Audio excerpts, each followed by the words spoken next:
Morning, সুপ্রভাত। বেরিয়ে পড়েছি এই ভোরের বেলায়। সূর্যের আলো এইমাত্র দেখা দিয়েছে চারিদিকে।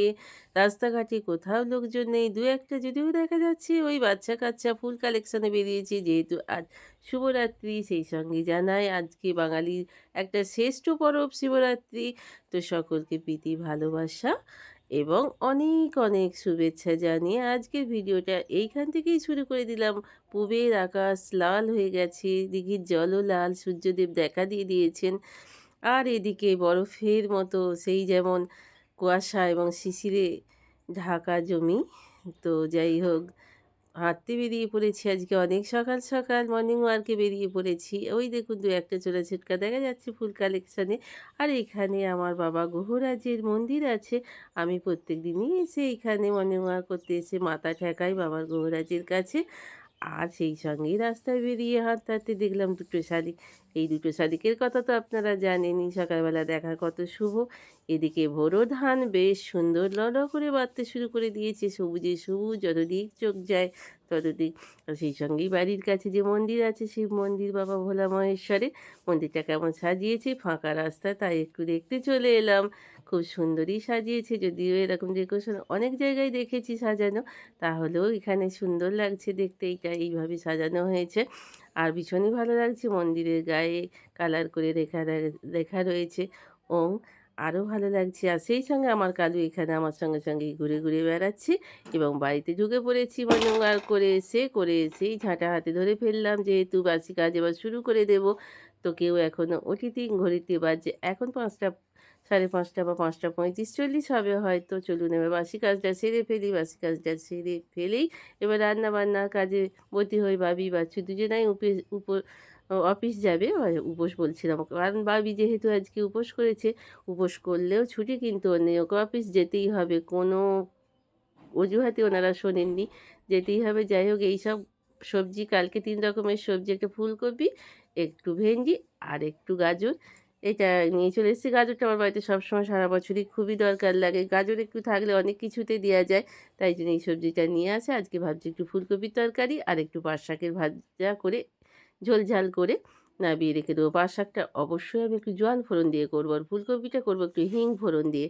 তো চলুন এবার সবজিগুলো আগে কেটে রেডি করে নিই। আর পাট শাকটাকে অলরেডি ছাড়িয়ে আমি ধুয়ে রেডি করে একটু জোয়ান ফোড়ন দিয়ে চাপিয়ে দিয়েছি। জোয়ান ফোড়ন দিয়ে চাপিয়ে দিলে বেশ সুন্দর টেস্টি লাগে। শুশুনির শাকে পাট শাকে একটুখানি জোয়ান ফোড়ন দিয়ে ভালো লাগে। এখানে অলরেডি বেশ কিছু কাচাকুচি হয়ে গেছে, বাসন মাজার জল ট্যাগ করা হয়ে গেছে। এবার কাচাকুচিগুলো একটু ঝপঝপ করে শুকোতে দিয়ে দেবো। আর তার মধ্যে হাঁপিয়ে গেছি, মা বেটিতে দুজনে একটু বসে পড়েছি। মা অবশ্য বসেই আছেন।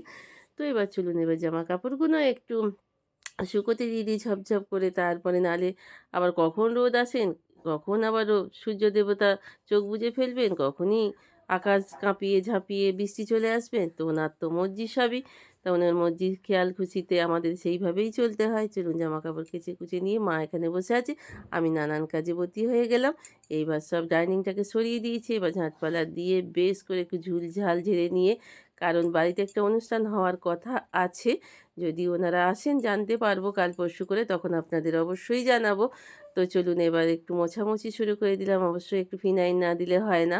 ফিনাইল একটু দিলে পোকামাকড়গুলোর হাত থেকেও অনেকটা রক্ষা পাওয়া যায়, বিশেষ করে মাকড়সার জালগুলো। তো চলুন দেয়ালের গাগুলো একটু মুছে নিই, সরিয়ে নড়িয়ে মুছে টুছে নিয়ে তারপরে এইবার অন্য কাজ রান্নাবান্না বাদবাকি যেটুকু আছে যদি করি তো করবো, নাহলে আজকে ওই দু তরকারি দিয়েই ভাত খেয়ে নেবো। বাবির তো আজকে উপোস, সেই হিসেবে বাবি তো কোনো লাঞ্চ কিছু নিয়ে যায়নি। তো বাচ্চুবাবু ফুলকপির তরকারি আর পাট শাক দিয়ে খেয়ে চলে গেছে। যদি কিছু করে উঠতে না পারি তো তখন এই তরকারি দিয়ে আজকে হয়ে যাবে। তো চলুন, এক হাতে যেহেতু ভিডিওটা করছি, তো ডাইনিংটাকে এইভাবেই টেনে টেনে নিয়ে আসতে হচ্ছে, ঠিক জায়গায় রাখতে হচ্ছে। তো চলুন আর নিজের জায়গায় ঠিক করে রেখে দিই। এবার এই দিকটা একটু গুছিয়ে গাছিয়ে নিলে এদিকটা মুছে ডাইনিংটাকে সরিয়ে দিলাম। তো যাই এবার স্নান টান করে এবার ভোলা মহেশ্বরের পায়ে একটু ফুল দিতে আসবো। যেহেতু আজকে শিবরাত্রি, এখনও চতুর্দশী পড়েনি, ত্রয়োদশী চলছে, রাত্রি 8টার পর চতুর্দশী, তখন অবশ্যই শিব পুজো হবে। কিন্তু আর নিত্য পুজোর জন্য আমি চলে এসেছি এবং পুজো করতে শুরু করে দিয়েছি। ওম নমঃ শিবায়, হরে কৃষ্ণ, হরে করুণা সিন্ধু।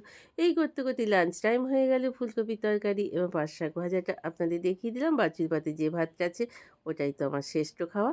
তো যাই হোক এই করে খাওয়া দাওয়া শেষ হওয়ার আগেই আমি চলে এলাম ঠাকুর ঘরটা পরিষ্কার করতে, কারণ ঠাকুরের বাসন কোসন ধুয়ে রেডি করে রেখে দিতে হবে ভাবি আসার আগেই। ফল টল ধুয়ে রেডি করে সব রেখে দিতে হবে। তারপর দর্শকর্মার দোকান থেকে বেশ কিছু জিনিস এনেছি, যেমন বাবার পুজোয় লাগে সিদ্ধি, ঘি, মধু, দই, ডাব সবই এনেছে। তো সবই রেডি করা আছে, বেল আর যত রকমের ফল এনেছে সেগুলো তো সব ধুয়ে রেডি করে রাখবো। তার মধ্যে আগে চড়িয়ে নড়িয়ে চলুন আগে মোছামুছিটা করে নিই। এবার বিকেল হয়ে গেছে, গাছে একটা ছোট্ট পেঁপে ছিল, বাবুকে যেহেতু সাবুর খিচুড়ি করে দেবো, পেটটা ঠান্ডা হবে, সারাদিন উপোসের পর বাবু উঁকি মেরে একটু তাকিয়ে দেখে নিল। তো এখানে অলরেডি আমি ডালটাকে একটু কাঠখোলায় ভেজে নিয়ে নানা রকমের সব সবজি দিয়ে দিয়েছি, দিয়ে একটু মোটা দানা একটু সাবু দিয়ে একটু আজকে নিরামিষ সাবুর খিচুড়ি করব। তো তাই জন্য ডালটাকে একটু কাঠখোলায় ভেজে নিচ্ছি, এবং অলরেডি আমার হয়ে গেছে সবজিটা সিদ্ধ, ডালটা সিদ্ধ হয়ে গেছে। ফোড়ন দেওয়ার জন্য একটা বাটি ঘটি আমি পাইনি, তাই জন্য ওভেনের ওপরেই রেখে দিয়েছি। দারচিনি, লবঙ্গ, তেজপাতা, ছোটো এলাচ, তো আর একটু কারি পাতা দিয়ে দেবো, দিয়ে একটু ফোড়ন দেবো ওপর থেকে। খেতে হেভি লাগবে, টেস্টি টেস্টি লাগবে অবশ্যই। একটু খিচুড়িটা বেশ কিছু সয়াবিন দিয়ে দিয়েছি, জানেন তো, খেতে আরও বেশ ভালো লাগবে। তো চলুন, আমার খিচুড়িটা, সাবুর খিচুড়িটা হয়ে গেল। এদিকে ফোড়নটা চাপিয়ে দিয়েছি, এবার ওপর থেকে ফোড়নটা দিয়ে চাপা দিয়ে দেবো, তাহলে একেবারেই কমপ্লিট হয়ে যাবে। আর রাত্রিরে ডিনারের জন্য একটু সুন্দর করে ঝাল ঝাল করে সাদা সাদা করে একটুখানি পোস্ত বানিয়ে নেব। তাই জন্য আলু কেটে পাঁচফোড়ন ফোড়ন দিয়ে এখানে চাপিয়ে দিয়েছি, লঙ্কা ছিঁড়ে দিয়ে। পোস্তটা অলরেডি বাটাও হয়ে গেছে, এবার পোস্তটা একেবারে দিয়ে নিয়ে তারপরে জল দিয়ে চাপা দিয়ে রান্নাটা করে নেব। এদিকে তারপরে এটা রান্নাটা হয়ে গেলে 2 কাপ চা মা আমি খেয়ে টেয়ে নেবো। খেয়ে টেয়ে নিয়ে বাচ্চার একটু আসতে দেরি আছে, 8টার সময় ও আসবে, তখন ও নিজেই করে খাবে। তার মধ্যে আমাদের পুজো দিতে চলে যেতে হবে, লাইন দিতে হবে। এখানে চারিদিকে ঘরেতে সরিয়ে ছিটিয়ে সব জোগাড় করে রেখে দিয়েছি, সেগুলো সব রেডি করা হচ্ছে। তো আমি এখানে শাড়ি টাড়ি পরে ফেলেছি, মাও এখানে আমার পাশে দাঁড়িয়ে আছে। এই করতে করতেই আমরা লাইনে দাঁড়িয়ে পড়ছি, প্রচুর লাইন, অন্তত আমরা দাঁড়িয়েছি অন্তত মিনিমাম 30-35 জনের পরে। তো সবাই দাঁড়িয়ে পড়েছে, বহু দূর পর্যন্ত লাইনটা গেছে। বাবার মন্দির এইভাবেই সাজানো হয়েছে, সকালেই আপনাদের দেখিয়ে দিয়েছি। তো চলুন দেখি কতক্ষণে পুজো, আমাদের বাবার পুজো হয়, দেখা যাক। চারিদিকে ভীষণভাবে গান বাজছে, এখন লাইনে আমরা এখনও দাঁড়িয়ে আছি, এখনও হয়নি, মনে হচ্ছে বাড়ি যেতে যেতে প্রায় 10:30 মতো হয়ে যাবে। তো আজকে যেহেতু পুজো চতুর্দশী পড়েছে, রাত্রি 8টার পর আমি ঢুকে পড়েছি, বাবিকে সব কিছু এগিয়ে দেওয়ার জন্যই আমাকে ঢুকতে হয়েছে। তো যাই হোক আমি চলে এসেছি, এবার বাবার মাথায় জল টল দিচ্ছে, ঘি, মধু, দুধ, তারপরে ঘি সব কিছু দিয়ে তারপরে ডাবের জলটা ঢালবে, এবং মালাটাও সেই সঙ্গে আমি গেঁথে দিয়েছিলাম বাড়ি থেকে, সেগুলো দেখানো আপনাদের পসিবল হয়নি, এতটাই গাছের ছাপ ছিল তাই জন্য। তো মালাটাও গাছের ফুল থেকেই আমি গেঁথে দিয়েছি, বাবিকে কিনে আনতে হয়নি। তো এইবার এইভাবেই পুজো চলছে। আরও আমাদের সঙ্গে একটা ঘরে অন্তত 3-4 জন করে না হলে পুরোহিত মশাই তো একেবারে সেরে উঠতে পারবেন না, এত ভিড় এত ভিড়। অনেক জায়গায় এখানে পুজো হচ্ছে, কিন্তু এইখানে যেহেতু আদি মন্দির, প্রাচীন মন্দির, বহু দিনের মন্দির, তাই এইখানেই সবাই পুজো দিতে আসে, সবাইকারই এখানেই ভালো লাগে পুজো দিতে। এখন পুষ্পাঞ্জলি চলছে। তো চলুন এইবার তো পুজোটা বাবি ভালো করে মন দিয়ে করুক, শান্তি কামনা করুক এবং জপ করে নিক। বাবি যেহেতু জপ করে এই বাবা ভোলা মহেশ্বরে, সেসবগুলো করে করে নিলেই পুজো মোটামুটি এবার ঘর থেকে বেরোনোর সময় হয়ে গেছে। এখানে পৈতেটা আছে, দিলেই হয়ে যাবে।